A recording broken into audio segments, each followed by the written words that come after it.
Top 10 anime of 2022. This was actually a pretty hard list to put together. I actually had to think about this one a lot.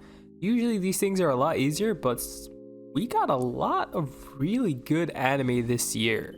I think probably more so than last year. There's going to be some surprises on this list, and we're going to start from number 10 and go all the way to number 1. Let me know what you guys' favorite anime were from this past year in the comments down below. So let's get right into this. So number 10. Now, this one was probably the most difficult, surprisingly, because this was a three-way tie between 3 anime, and I had to break that tie. Aoashi, Uncle from Another World, and Akiba Made War. And the winner ended up being, drumroll, Akiba Made War. This was an anime that kind of caught me by surprise, came out of nowhere, anime original by PA Works, completely fresh concept. One of the most special things about this show, I think, was the fact that it was able to deliver jokes and bits with intention and purpose. Although this was a very gory and violent show, it didn't seem like they were doing violence just for the sake of violence. There was a reason behind it. There was a purpose to how that violence happened. And even if it was funny in some ways, the severity of the situation was still very apparent. One of the better mafia drama anime that I've seen in recent times for sure, but this being at number 10 doesn't knock Aoashi or Uncle from Another World. Those two are also very amazing. Aoashi for the fact that it's just a really good story and you have a lot of good characters that grow, and I'm eager to see season 2. Uncle from Another World is also a very a unique anime in the sense that we haven't really seen an isekai character return from their world and tell us the story of that world through the lens of him telling it to people back in his own world now. So it's a very interesting anime. I definitely advise people to go watch it for sure. The release schedule has definitely messed it up a lot, because you got to take into account this came out in the summer of 2022 and it's technically still not over. We're still waiting for the last episode. So it's just been like a clusterfuck. But yeah, Uncle from Another World, still a really good anime. So let's get into number 9. Number 9, 86 Part 2. Now, I know a lot of people might not even remember that this came out in 2022, but yes, this is also another anime that had some release issues, but it's still definitely one of the most tear-jerking anime that I've seen from last year. Now, a lot of people don't like this show. Some people just don't get it. Some people get it, but they feel like it's just very obvious, the symbolism and the themes and motifs, but I think they do that on purpose, to be honest. What they really try to focus on in this show, in my opinion, is the psyche of the people involved in the war. You have the people that are, controlling the war, directing. You have the people that are in charge of certain missions of the war, but are conflicted in their morals on, whether they should be supporting their empire or not. Then you have the people that are actually partaking in the war, or the ones that are on the front lines that are being used like cannon fodder. How does war treat them? What type of PTSD and trauma do they go through, seeing so much death to the point where it's just normal for them? How they're able to still put on smiles despite the fact that they're seeing, their comrades come and go in like such short amounts of time, especially for our main character Shin, the amount of stuff that he's gone through. I think that is the true purpose of this show. It's just, there's so many moments in this show where I just still kind of have PTSD from. Like sometimes when I listen to the soundtrack of this anime, I go back to those scenes in my head. So if you want to blame anyone for that, blame Hiroyuki Sawano. Alright, number 8. Number 8. This is going to be, I think, one of the first surprises that a lot of people probably won't even have on their top 10 anime. One Piece. So I never really put One Piece on these lists because it's pretty much a mainstay, right? It's here every year, it's perennial, it is what it is. It's One Piece. But the Wano arc is definitely one of the standout arcs in the entire anime thus far. I think a lot of One Piece fans would agree. You can talk about the decisions made, storyline, plot-wise, but that's a different conversation. The fact of the matter is that Toei Animation has been adapting this arc in the anime super well. From the animation, the art, the voice acting, the pacing, everything. So One Piece definitely deserves, some recognition for what it was able to do this year. Some of the, I think, best episodes in the entire anime come from this arc.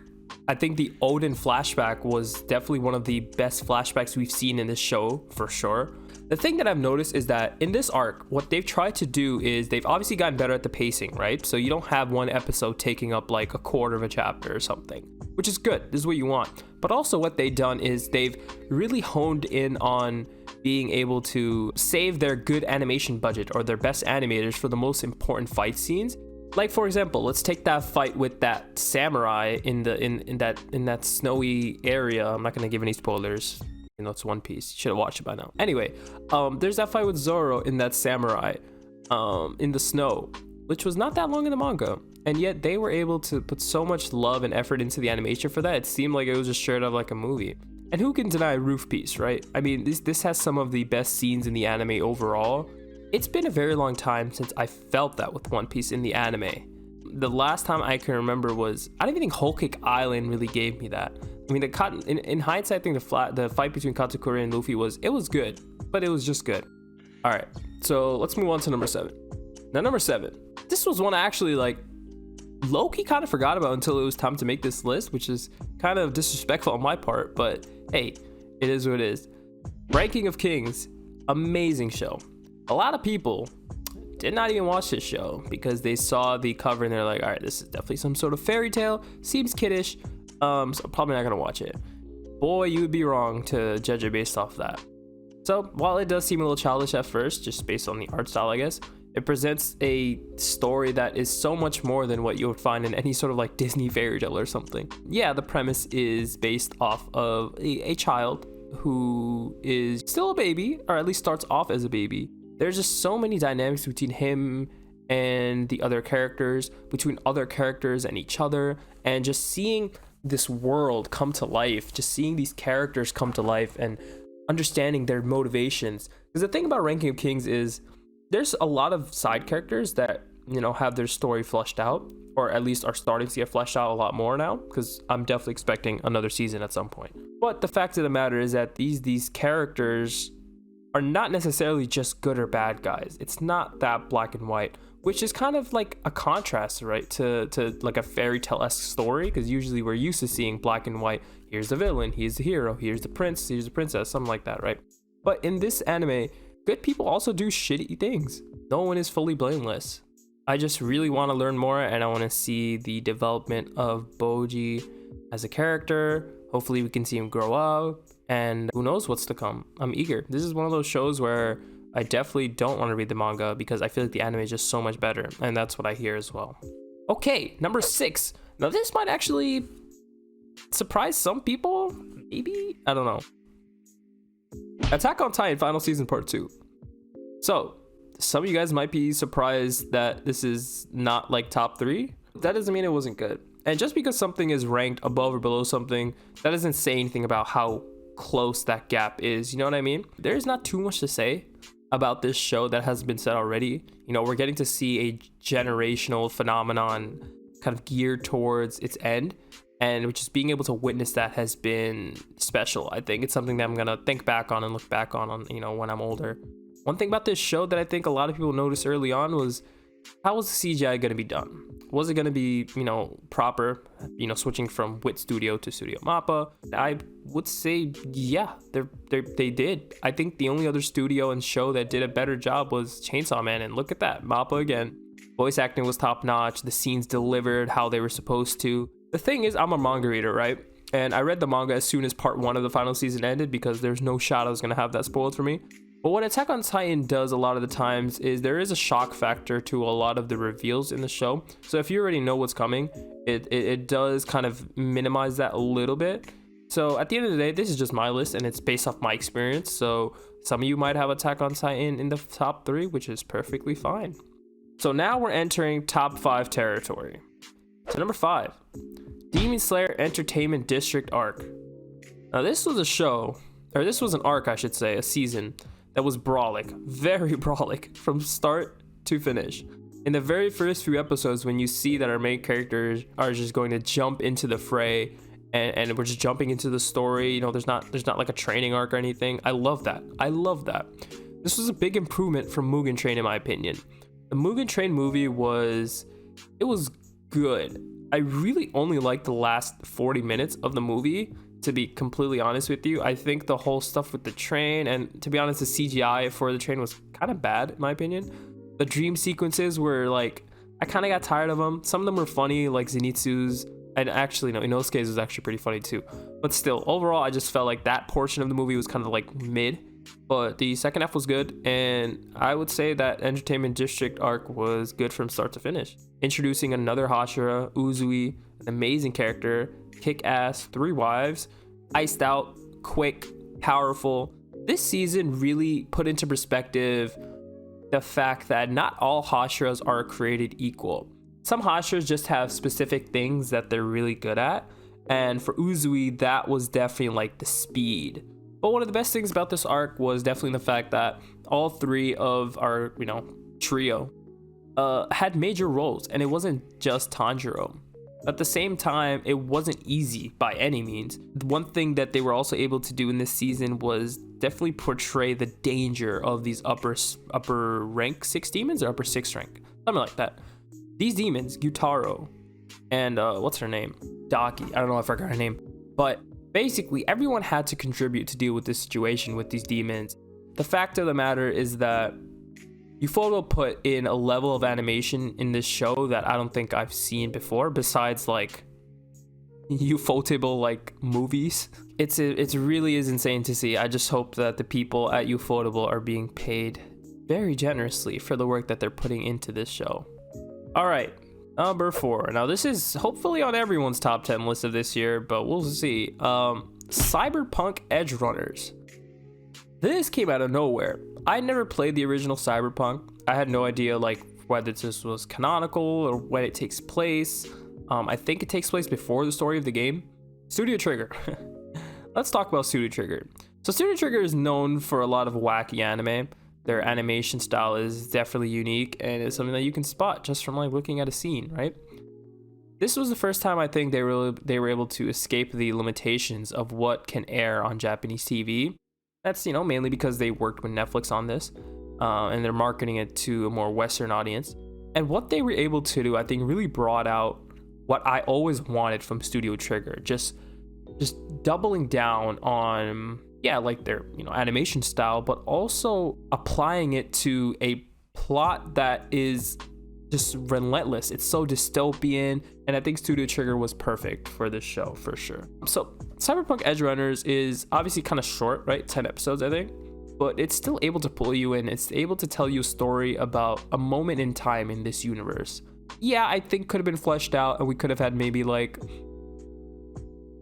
even like 12 or 13 episodes would have been perfect. But I guess this is just how Netflix, I feel like this is probably more of a Netflix thing than a Trigger thing. It's hard for me to talk about this show because I still sometimes get PTSD from the soundtrack. The one song, I Really Want to Stay at Your House, that's just, it's hard. It's such a good song, but it's so hard for me to listen to because from that last episode, I just get so much emotions that come back up. But great anime. Let's get into our top 3. So top three. I feel confident about this. I think I feel pretty good about this. So number 3, Chainsaw Man. Whoa, some of you guys might be surprised. A lot of people are probably gonna have this as their top 1, but it is what it is. I think there were 2 anime that beat it out for sure, in my opinion. But Mappa anime, again, there's a lot of Mappa anime on this list, but this is them pushing the envelope forward with, like I said earlier in the Attack on Titan portion, how commonplace CGI can be in an anime. Now, I actually almost read the first chapter of Chainsaw Man when it came out in 2018, I believe. But I just kind of got lazy, and then I kept hearing that this is like, oh my god, this is amazing. And then I think in the manga they got to the Katana Man portion, and I just kept hearing this is the best manga of all time. This is, gonna change anime. And I was like, okay, what? I could read the manga, but I'm just gonna wait for the anime. And boy, did we have to wait, but we got it eventually. So Chainsaw Man, there's not too much I can say with this either, because it's like so much has been said. It's satirical, but it has its comedy moments. And yet at the same time, whenever I'm watching it, there's this underlying dark cloud of just like depression. It's so interesting. I haven't seen that in many anime that are able to pull it off. I mean, I think it has to do with the color palettes that they use for the show. It is a little bit desaturated, until the moments where, you know, shit goes down. That's when they really ramp up the colors. Also, it's like cloudy a lot of the time in the show, which probably adds to that mood and tension in the air. There's a sense of threat and danger, you know, looming in the distant, no matter where, if we're watching, you know, the characters eating, they're making jokes, they're like, you know, just fighting with one another. There's always something in the background that doesn't feel right. And I think the fact that this show is keeping me on my toes like that is special, really special. It's very clear that the author of this manga is a little bit eccentric with the ideas that he puts into the show. Now, it wouldn't be eccentric for obviously maybe like a more Western audience, but for the Japanese audience, I could see why this show could be a little bit controversial. And yet, it's still loved worldwide. So, good on Chainsaw Man, and looking forward to seeing more. Okay, so number 2. Now, I didn't put Uncle from Another World on this list. That kind of went through like a Netflix jail, right? This one also went through a jail of sorts, except it wasn't Netflix. It was Disney Plus. Summertime rendering. Any anime, okay, I'll just say this straight up, any anime that can remind me of Higurashi, ReZero, and a little bit of Steins Gate from the first episode is, yeah, you hooked me in. Twists and turns, maintaining tension despite certain plot points, which would kind of erase the threat of conflict in a show like this with the premise. I'm not going to get into too much spoilers, but if you haven't watched it, definitely go watch it, because I know a lot of people probably haven't watched it, considering the fact that it was on Disney Plus and it wasn't really marketed like that. So it's a shame, but it's definitely one of the top anime from last year. The art is amazing. The animation, when it matters, the animation is so crisp. That's something I wasn't expecting. I was expecting the show to have really good art, which you get from the first episode, but I was not expecting the animation to be as fluid as it was. This is anime that is good from start to finish, no skips. And the best thing about it, I would say, is that they're able to stick the landing. That is so hard for anime to do. So many times have I seen an anime that has a really good story. It's really good from start to the last episode, and then they just kind of sell the last episode, and you're left with a mixed bag of feelings. But nah, this one tells the whole story. You know, we're not gonna have a sequel. This was the entire story of the show, and it's able to do so pretty well, like very well, in 24 episodes. And overall, it's just a shame that it was in Disney Plus jail. But hey, what are you gonna do, man? Sure as hell didn't watch it on Disney Plus. But number 1, by now it should be pretty obvious which one this is. Yep, it's none other than Bleach 1000-Year Blood War. Call it recency bias, call it nostalgia bias, doesn't matter. I don't care. It's back. The years I've waited to say those words. Dude, we waited 8 years. 8 years for this anime. 8 years. It feels like I'm living in like an alternate dimension. You know, after the manga ended, me and my friends, a lot of us were like, you know, they have to adapt the final arc at some point, right? Then years pass, eventually your hope starts dying out, and then eventually you just forget about it, right? You forget that there was even any hope for having a Bleach anime. You hear some stuff through the grapevine, but it ends up always just being some sort of promotional Bleach material, never really anything new. And then the Bleach one-shot comes out, and the anime is announced as well. And I'm just like, okay, it's real. And you know what, as Bleach fans, we waited so many years for this that it's okay that they're doing it in split cores, and then we're gonna have to wait till July, I think, for the next core, the next batch of 12 or 13 episodes. That's okay, honestly, because if I've waited that long, I can wait a little bit more. The fact that this is also being advised directly by Kubo Sensei is just the cherry on top, because you know that he's going to, one, make it as faithful to the manga as possible, but also he stated that he wants to add in certain scenes and, just improve on what the manga ended up as, because a lot of people had gripes with it, as did I. We all know what happened with Kubo Sensei's health, but hopefully the ending is a little bit more refined this time around, which I don't even expect to get until like 2024 or 5 or something like that. Crazy to say that we're gonna have Bleach for that many years coming forward, but can't complain. The thing about this season of Bleach compared to any other season of Bleach is that it's just a completely different atmosphere, man. It really feels like we're in war. The darkness, just the hopelessness of seeing, our characters having to face an enemy that they have no counter against. You know, usually in Bleach, we've had the captains, you know, put in work, and Ichigo put in work, and they were able to overcome pretty much anything, even if it was hard. Even the eyes and stuff, like, they were able to overcome that. And you could see a world in which, okay, they're gonna win. There's gonna be some way they can win. In this one, it's been difficult to see a way out of this because our characters, our enemies, I should say, are just so incredibly powerful, and I don't think any of them have really shown like their true strength yet. So we're gonna be able to see a full-fledged, all-out brawl next time around. Animation has been the best that Bleach has ever seen. They've been putting in, oh my god, I just never really expected Studio Pierrot to like be able to achieve this level of animation. It's actually kind of scary, but it's also amazing. I would say this season of Bleach that just came out was a 10 out of 10. And it's very hard for me to say that about any other anime on this list besides maybe like Summertime Rendering and potentially Chainsaw Man. But yeah, man, Bleach has just been that guy. He's him. But yeah, that's my top anime list. Oh my god, I'm over 30 minutes. That's crazy. Hopefully the final video isn't that long. Let me know what your guys' top anime were from last year. Which ones do you agree with on this list? Which ones do you not agree? Regardless of the placement of the anime on this list, all of them have pretty much had a really good impact on me this year for different reasons. Some were funny, some were tear-jerking, some were just hype. So I really appreciate everything that we've got to see this year. The anime industry is doing really well, I would say. I recently just saw something that said that the anime industry is worth maybe like $20 billion or something like that, which is insane. I could never imagine, you know, something that was so niche like just 10 years ago becoming so popular. But yeah, I appreciate all of you guys that stuck around and watched my videos from the past year. You know, there was definitely a change of content, a change in the direction of content rather, for this channel, which I kind of explained more so about in this video that you can check out.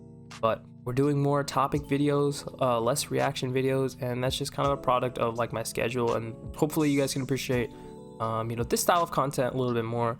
There's so much more I want to do this year for sure. Get into more live streaming, play some pretty fun games that I've been wanting to play for a while. I want to definitely upgrade my gear. I just recently got a new camera and I've been working around with the settings a little bit, but I think it definitely looks a lot better than the first video that I used it with. And I want to upgrade my mic and some other things, you know, maybe build a PC. All these things are on my bucket list, but we'll get there in due time. If anyone's, you know, still watching at this point, but if you are, I appreciate you. Thank you so much. And here's to a great 2023.